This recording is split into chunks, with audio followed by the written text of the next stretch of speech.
Kula namung badhe matur mungkin wasiat-wasiatipun Mbah Mun sing terkait nikah.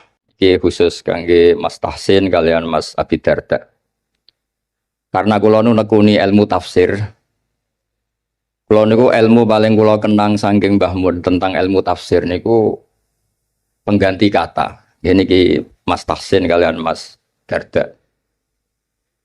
Tentang nikah nih, tapi wonten kalimat utawi kata utawi lafat napa la istilahipun. Niku tenggene Quran niku nak ngistilahno nikahul mukminah niku digenti kata al jannah. Jannah maknane swarga. Dados mestine ayat itu ngeten, umpama boten Quran niku bunyine ngeten. Wala tangkihul musyrikati hatta yu'min. Wala amatum mu'minatun khairum min musyrikati walau a'jabatkum. Mun sak teruse ngantos ulaika yad'una ilan nar wa wallahu yad'u ilal maghfirah.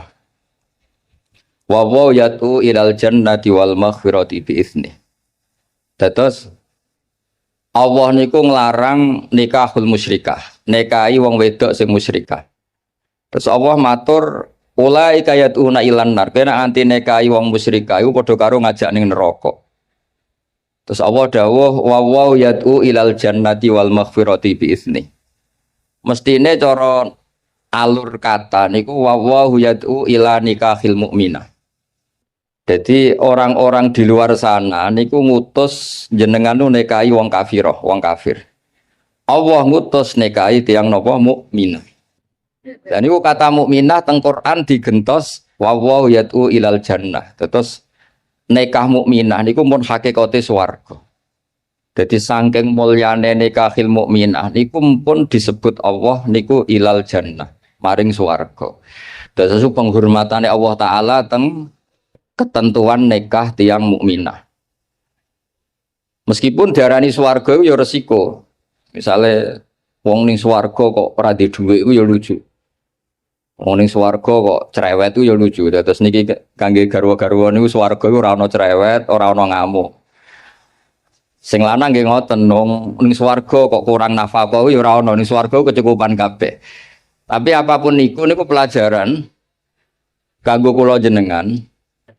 Nek wis wani nikah niku kudu ora tenan. Kula niku nikah mulai tahun 2000. Nganti sakniki niku resep sing kula nggih namung hadis tunggal. Ini krungokno Mas Abi Darda, Mas Tahsin. Gini ku dawuh Kanjeng Nabi ketika ngandani sahabat Abdurrahman bin Auf, kadang ngandani Jabir beberapa sahabat. Niku dawuh Kanjeng Nabi halla bikron tola ibuha wa tola ibuka. Kowe nak nikah iku pokoke mula abah iku dolanan. Sebagian riwayat halla bikron tudhahikuka wa tudhahikuha. Kowe rabi prawan, kowe yo guyu, dekne yo guyu. Sebagian riwayat halla bikron tuda ibuha wa tuda ibuka. Dados semua itu mengarah nek wani nikah niku kudu wani mula abah. Mula abah iku ora penting, ngomong sing ora penting. Dolanan. Kula ngantos sak mangke niku kula nate teng Jombang, nate teng Putih-Putih niku bojo kula ditakoki tamu niku nggih goleki kula. Ngerti-ngerti ning Jombang kadang ning Jakarta. Mboten nate pamit. Nggih ra disalah cara adat Jawa ra disalah, tapi berhubung ajarane mboten serius, akhirnya nggih mboten salah. Niki ra aneh tapi berkah. Ki nak pamit wong wedok kok kaya Abdu Zaujah cara Mbah Mun kok. Ora pamit ku ya ora sopan, pamit kaya Abdu Zaujah. Ketoke ra sopan mbek budak iku mulya ora sopan. Terus niki mboten nasihat niki cerita mawon, sampean nglakoni nggih monggo, mboten nggih mboten napa-napa. Karena seninya nikah niku pancen mula abah. Buatan penting misalnya Mas Tahsin mikir urip ning sarang apa ning Nganjuk ruwet. Nyai model mubalek apa model dukun ruwet. Bangsa diskusi ngoten ruwet. Nak mubalek ya sak monten niku tarife, nak dukun ya sak monten. Apa model wali. Nah kula nu seneng model wali. Model wali iku wis ora jelas tapi keramat. Terus kula niku mboten nate model mubalek mboten nate, model dukun mboten nate. Model wali wis pokoke rezeki kok pangeran. Sore pasrah pangeran pun beres. Tapi kalau niku percaya hukum akhlak.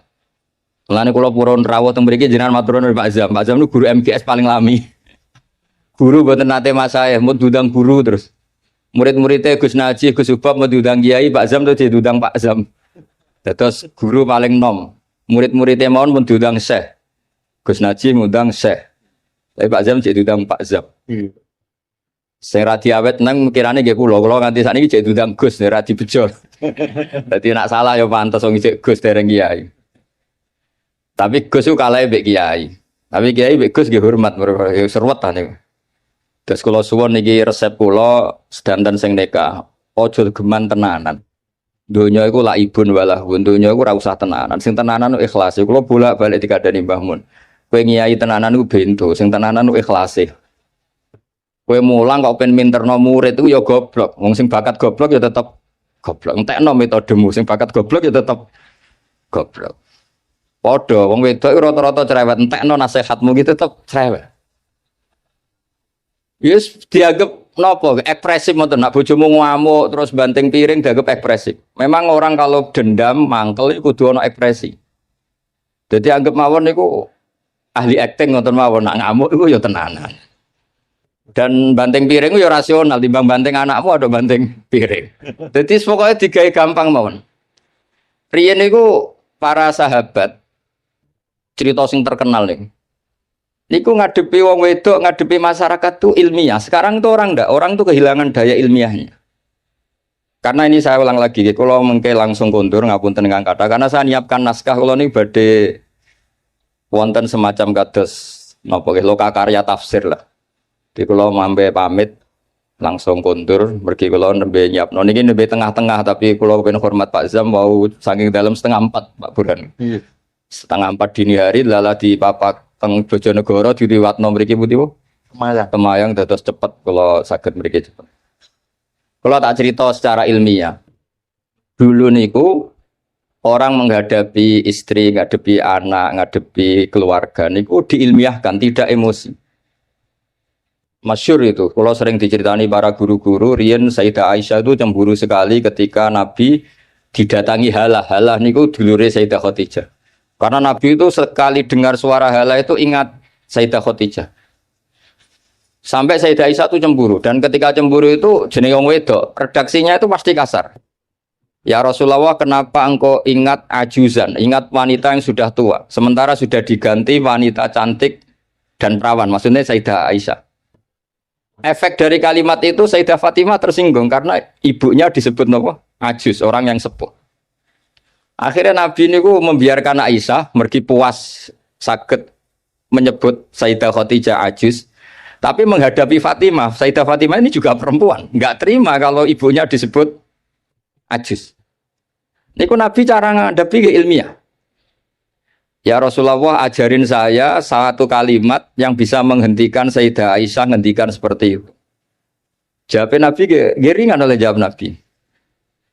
Kandhani Aisyah, ibumu luwih top, mergo rondo untuk Joko. Kowe ayu kaya apa iku kowe perawan untuk duduk.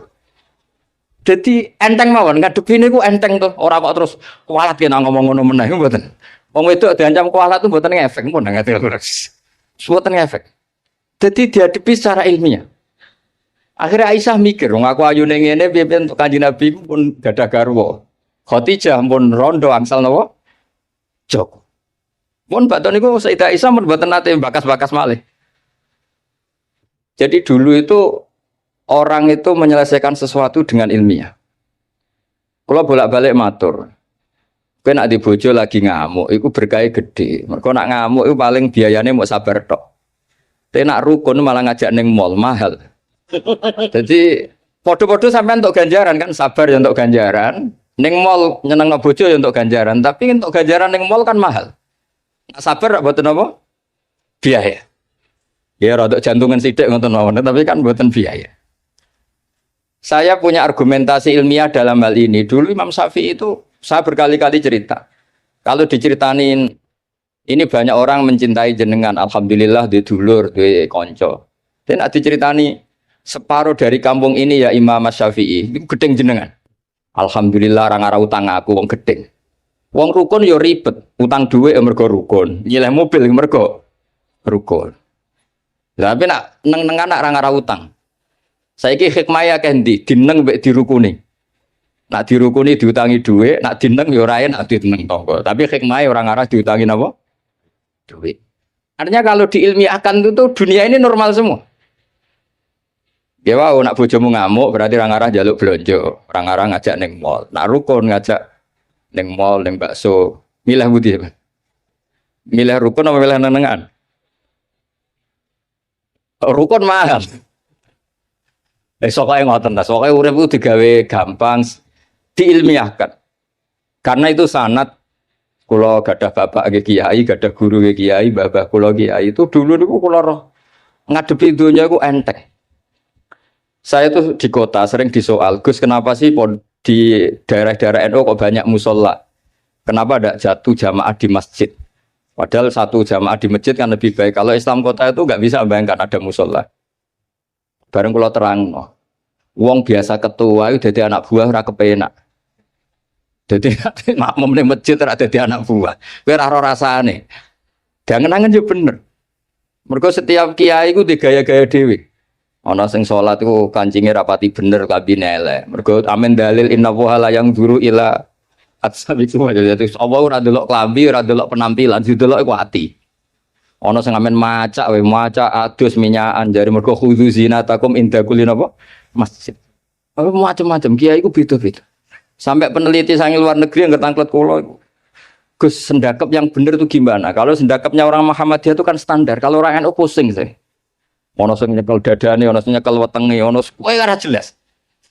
Ngono tiap kiai tak takoki, kenapa gak jelas? Nggo nunjukno nak sendakep ora wajib.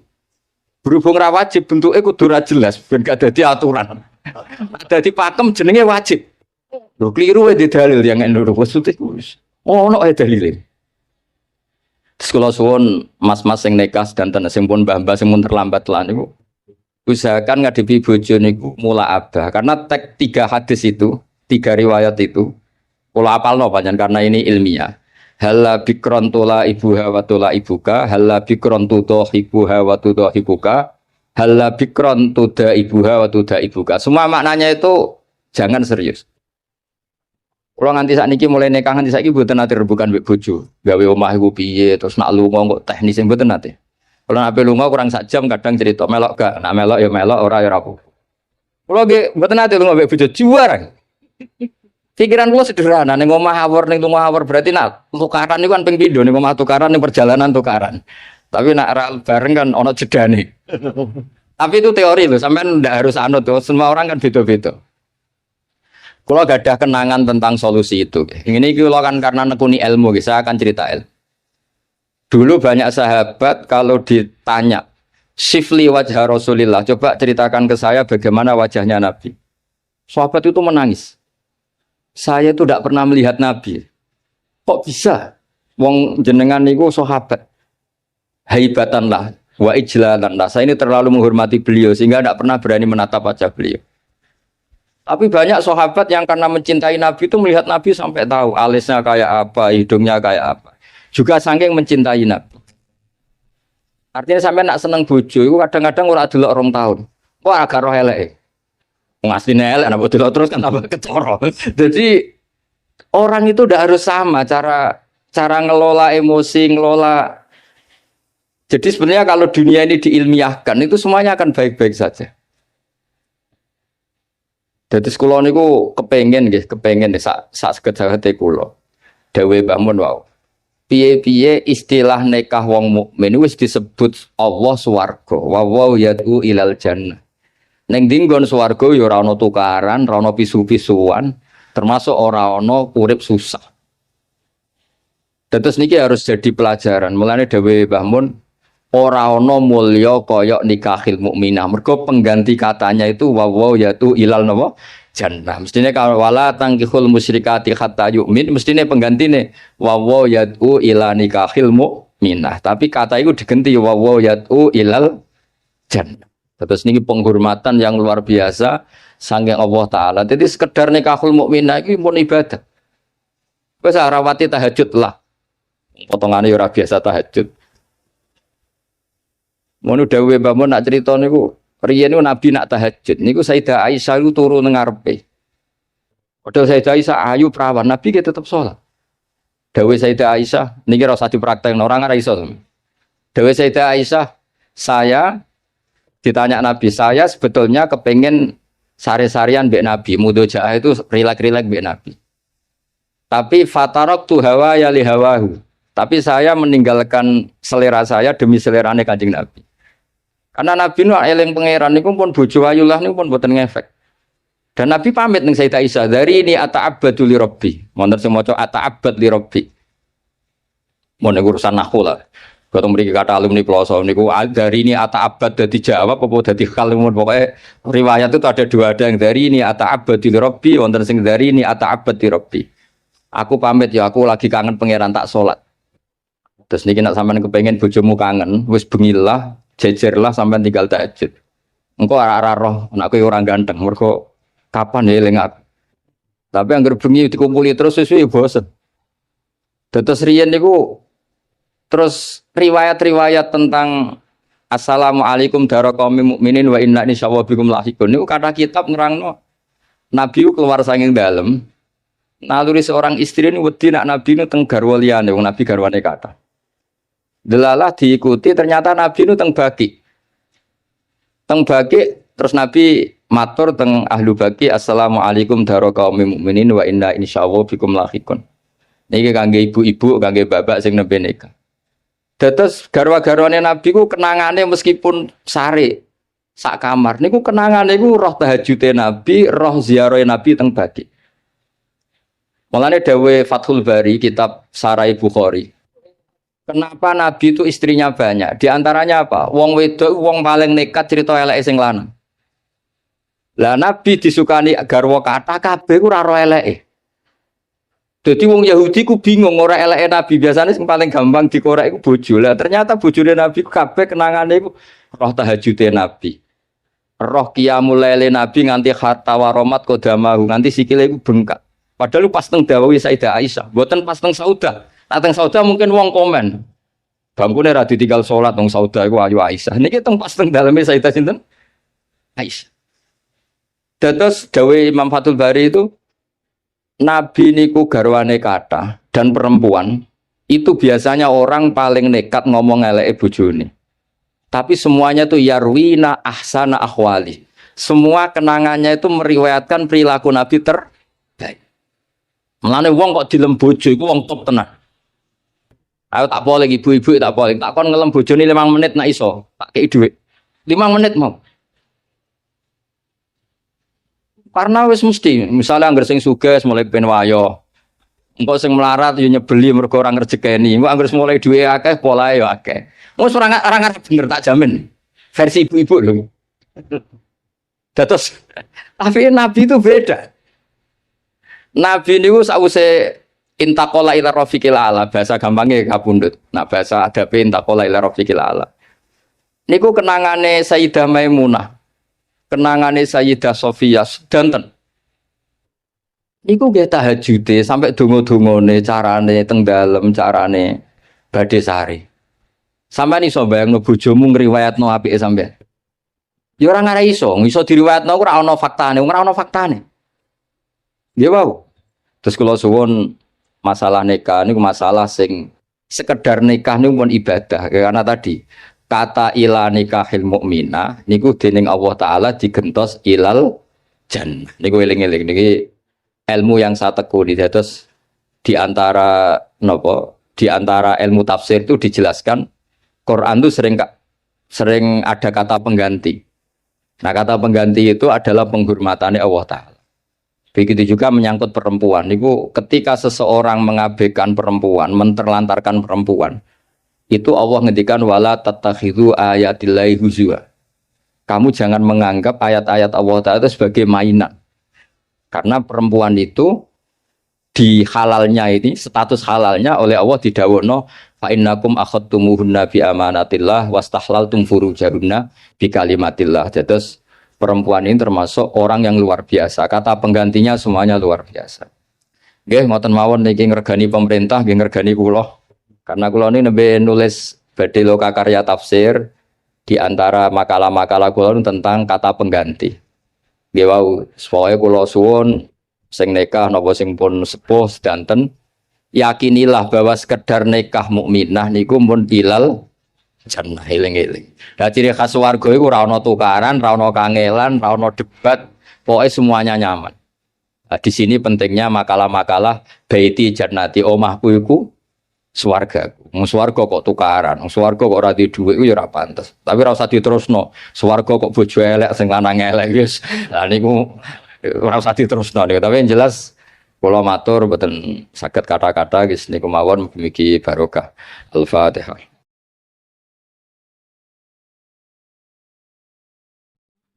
Dulu itu ulama itu ya rileks. Di antara tulisan Syekh Nawawi, saya ini termasuk pengagum Kiai Nawawi karena Kiai Maimun, putra Kiai Zubair itu saking senangnya Kiai Nawawi itu naskahnya itu banyak tentang Syekh Nawawi. Dan saya termasuk zuriyah kudus, saya masih keluarga dengan Raden Asnawi, masih keluarga karena sama-sama zuriyah dari Mbah Asnawi Sepuh. Itu yang akhirnya menikah Nyai Hamdana, yang dulu pernah dinikah Syekh Nawawi.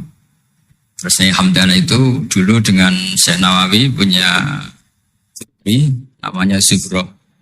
Setelah dengan Raden Asnawi punya anak dinamai Zuhri. Punya zuriyah, ada yang namanya Kiai Minan, Kiai Niam, terus punya anak-anak. Di antaranya Kiai Hafid yang jadi menantu keluarga Saran. Saya kalau boleh cerita, saya ini khatam Tafsir Munir itu 3 kali. Dulu ngaji di Sarang 2 kali. Terus belajar sendiri. Terus mentakriri. Takriri itu beri catatan-catatan yang untuk meneguhkan satu tulis ya, atau satu teks, atau satu ibarat yang diinginkan Syekh Nawawi. Saya beri beberapa contoh. Dan ini dipraktekkan di Indonesia. Orang Indonesia itu mesti hafal Fatihah dan semuanya merasa pintar. Itu ya barokahnya Syekh Nawawi, karena kata Syekh Nawawi itu semua Quran dikumpulkan di Fatihah. Fatihah itu dikumpulkan di Bismillah. Bismillah itu dikumpulkan di Ba. Ba-nya saja masih dikorting di titiknya saja. Jadi kalau orang bisa titik itu sudah menguasai satu Quran. Karena pikirannya Syekh Nawawi itu semua Quran itu menerangkan tauhid, dan tauhid itu dimulai dari Ba. Itu bi kana makana wa bi yakunu mayakun. Jadi karena saya, kata Allah, yang ada menjadi ada, yang enggak ada juga menjadi akan ada kalau Allah menghendaki wujud. Sehingga dulu Syekh Nawawi itu sudah sukses membuat pikiran kita itu rileks. Kalau enggak bisa Quran semuanya ya Fatihah.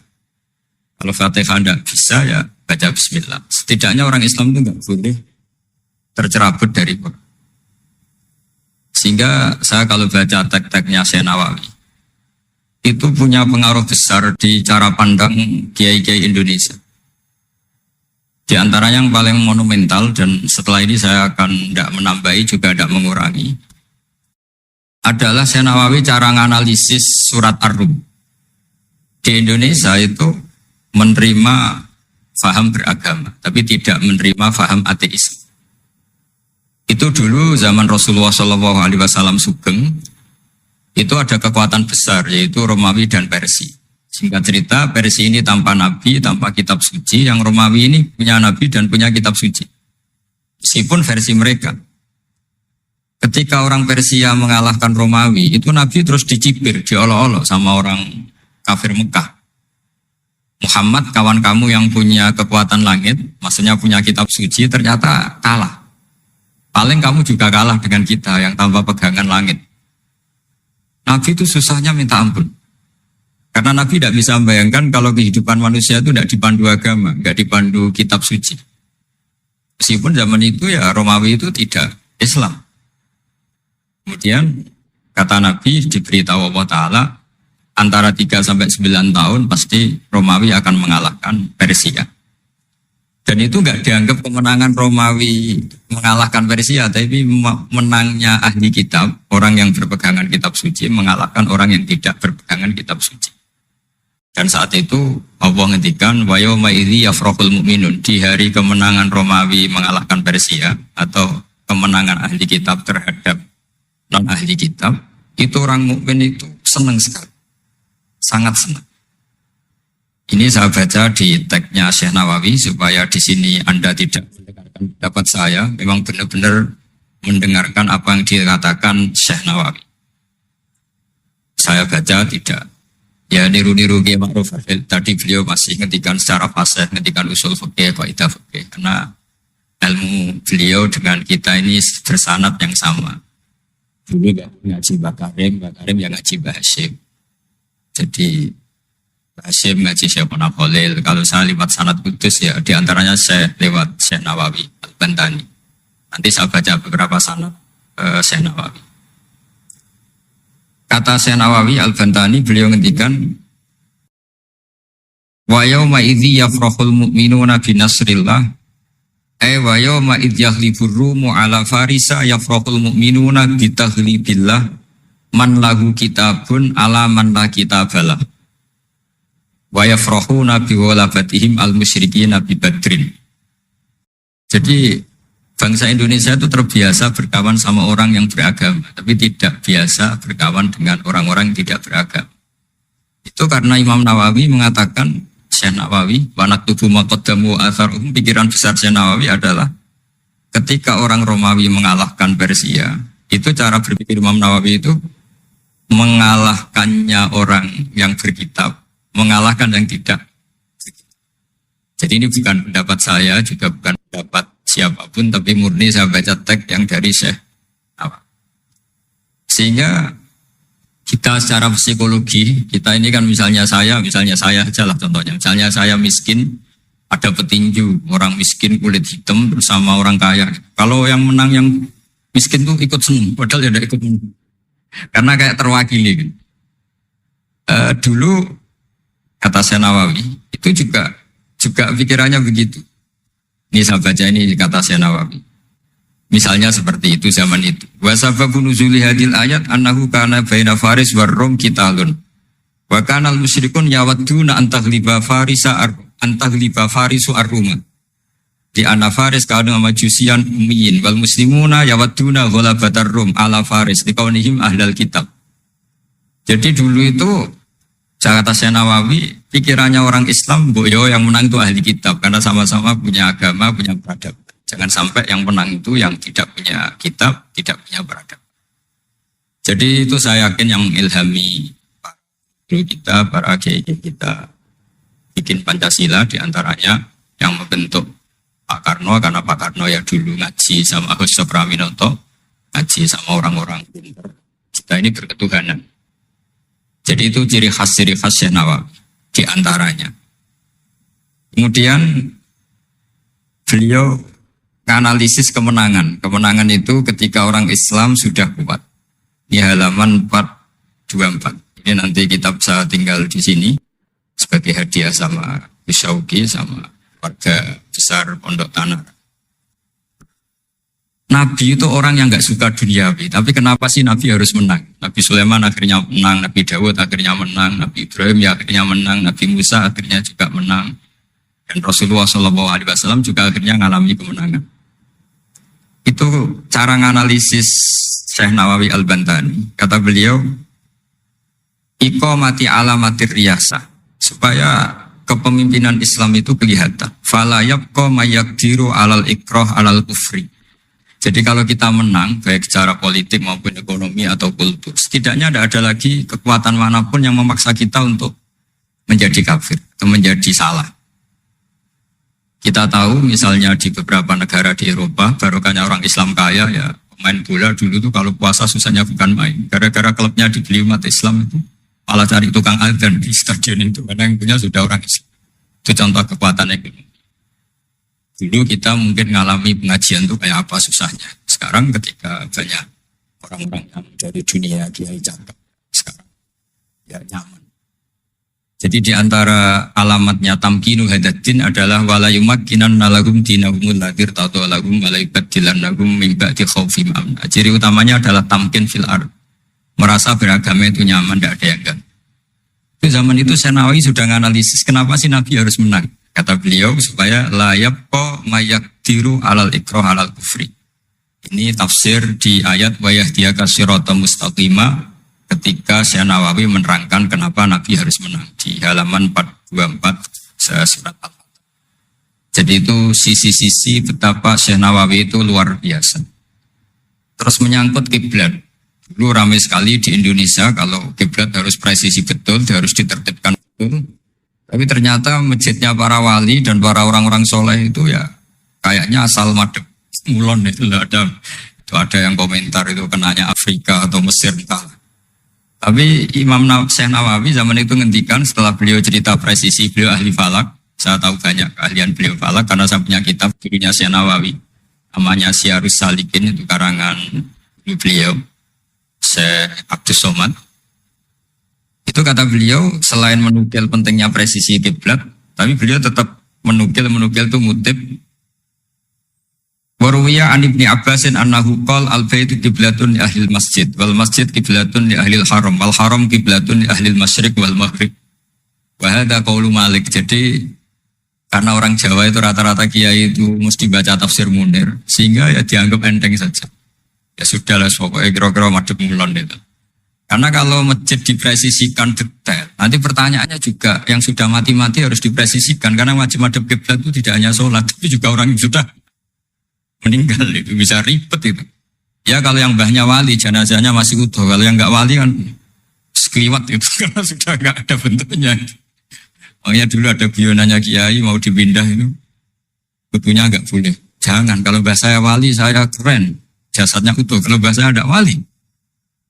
Jadi ya, tapi apapun itu saya cerita betapa efek dari pikiran besar Syekh Nawawi itu mempengaruhi kita sehingga dulu masjid-masjid, musola-musola itu ya tetap hati-hati lah, tapi ya tetap saja agak longgarnya. Karena beliau tetap mengutip wal haram kiblatun lil adil masyriq wal maghrib. Jadi tidak hanya Mekah dengan makna Ka'bah atau dengan makna Masjid Haram, tapi semua tanah.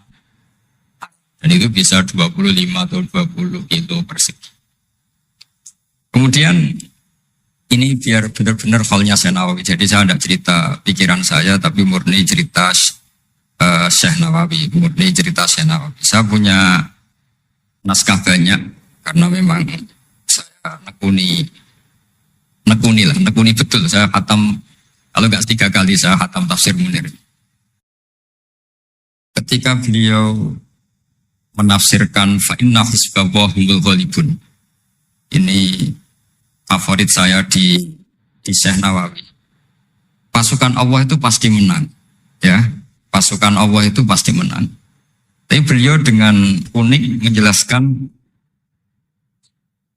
ya ini supaya benar-benar Syekh Nawawi ya tidak menambahkan, tidak mengurangi. Di halaman 278. Jadi ngaji pakai kitab itu untungnya 2. 1 mengutip, 2 terus gak usah mikir gitu. Jadi baru saya mikir nanti salah di depan orang-orang pinter malah sakit atau goblok gitu. Tadi kalau nukil kan aman. Paling salah baca. Kayaknya enggak lah, saya pernah ngaji 3 kali. Kayaknya enggak, tapi kalau misalnya salah itu apa-apa. Bismillahirrahmanirrahim. Fa inna hizballahi humul ghalibun. Syekh Nawawi wa may yattakhidum satrusé terus hum al-ghalibuna ala a'daihim bil hujjah fa innaha mustamirratun abadan amma bisolah wa daulah faqad digulabun. Ini termasuk yang unik dari Syekh Nawawi. Kata beliau, Islam itu akan selalu menang secara argumentatif. Bu ada sekolah perbandingan agama, bu ada kajian agama. Asal yang dikaji Islam ya, bukan orangnya. Kalau orangnya ya macam-macam. Itu pasti argumentasinya itu meyakinkan karena hujah bahwa Allah itu satu, bahwa kita harus berakhlak, kita harus meninggalkan narkoba, harus meninggalkan perzinahan. Itu argumentasinya mantap, secara uluhiyah mantap, secara sosial juga mantap. Tapi kalau secara kekuatan politik mungkin akan selalu ada, meskipun inginnya kita tidak ada. Orang-orang Islam yang minoritas di negaranya, atau dengan tanda kutip tertindas di negara. Zaman itu Syekh Nawawi sudah ngendikan, yang pasti menang itu bil hujjah fa innaha mustamirratun abadan. Ini di halaman 278. Amma bisolah wa daulah fatadizatun. Kalau kekuatan struktural negara atau politik atau ekonomi, ya namanya hukum sosial ya kadang kalah. Dan itu dibuktikan secara lahir. Dulu Rasulullah itu pernah kalah di perang Uhud secara lahir. Ya karena itu fisik. Tapi kalau argumentasi logika Islam itu tetap kul falillahil hujjatul baligh. Logika Islam adalah logika yang klimak. Saya kalau didatangi beberapa dosen dari Jogja, saya sering cerita. Logika Islam yang paling klimak itu diantaranya saya sering memberi contoh, Ini misalnya saya megang kertas, ini besi. Pasti orang tuh bilang besi sama kertas tuh kuat besi. Tapi Anda salah. Secara materi memang besi lebih kuat ketimbang kertas. Tapi masalahnya yang mengendalikan saya ingin menghancurkan besi sementara ingin menyimpan. Artinya Islam itu mengajarkan kita itu kabeh biadillah. Apa artinya besi kalau di bawah rencana dihancurkan? Apa lemahnya kertas ketika rencananya diabadikan? Nah, ini pentingnya Islam. Artinya apa? Ketika Islam bilang al-amru biadillah, itu tidak bisa ditawar. Meskipun apapun kekuatannya tetap menang Allah. Seperti tadi, saya megang besi sama megang kertas. Orang tak tanya pasti bilang kuat besi. Tapi kata saya, ada keliru. Karena saya punya rencana menghancurkan besi, mengabadikan kertas. Artinya Islam itu mengajari tadi seperti yang dikatakan Kiai Ma'ruf, la haula wala quwata illa billah. Apapun ilmu kita harus digarisbawahi secara materi kuat besi, secara materi kertas lebih rentan. Tapi harus ditambahin, tapi hakikatnya terserah yang mengendalikan. Nah di sini Islam mensifati Allah biyadihi malakutu kulli syai'. Ya terserah Allah. Jadi teori la haula wala quwata illa billah itu tidak perlu diperbandingkan atau diperbenturkan dengan teori usaha. Kalau ada penyakit ya kita usaha. Ada di kitab Ihya, di kitab Dawa itu diterangkan Nabi Musa itu pernah sakit karena beliau merasa dekat sama Allah itu gak berobat, tambah sakit, tambah dikasih nasihat. Para dokter tetap gak mau berobat. Akhirnya Allah sendiri yang ngasih tahu, udah kamu berobat saja. Bukankah terserah jenengan Gusti? Terus kata Allah, apa kamu mau bilang saya bikin sesuatu itu udah ada gunanya? Masa Allah bikin jahe ditanya, apa betul Gusti ini menghalalkan badan? Saya tidak tahu. Saya bikin juga gak jelas. Kan gak mungkin seperti itu. Tetap kata Allah, fa'ena atau hikmati. Lalu hikmah saya bikin sesuatu dengan fungsi tertentu, lalu gunanya apa? Kalau semuanya tidak ada gunanya. Semenjak itu Nabi Musa percaya atau mau ikhtiar dengan obat. Tapi obat saja tidak cukup. Al-amru biyadillah. Saya sering kalau ngaji bilang, kita takut COVID, ternyata nyuwun sewu mati kita kecelakaan. Kita takut penyakit tertentu membunuh, ternyata mati kita kesetrum listrik. Tetap kita butuh tawakal. Meskipun bersamaan dengan itu, tetap ada usaha melawan COVID, ingin menghilangkan penyakit-penyakit. Tapi tetap al-amru biyadillah. Sehingga ada keserasian syariat dan keserasian hakikat. Tapi saya pastikan Syekh Nawawi ini memang luar biasa. Jadi beliau menghentikan banyak hal yang menurut saya itu luar biasa. Jadi saya mengkaji Tafsir Munir itu di antara khas-khas beliau adalah beliau bisa cerita tentang tentang kekuatan-kekuatan Allah Ta'ala dengan cara yang rileks.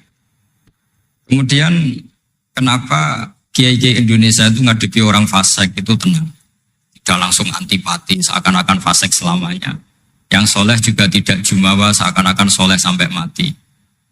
Karena kata saya Nawawi itu ketika menafsirkan wa yu'adzibal munafiqina insya'a aw yatub. Namanya hukum sosial sudah saja yang sekarang fasik suatu saat soleh, yang sedang soleh suatu saat fasik. Karena Allah itu bisa saja merubah. Orang munafik yang kayak apa biadabnya, kayak apa salahnya, itu Allah ketika cerita tentang dirinya, wa yu'adzibal munafiqina insya'a.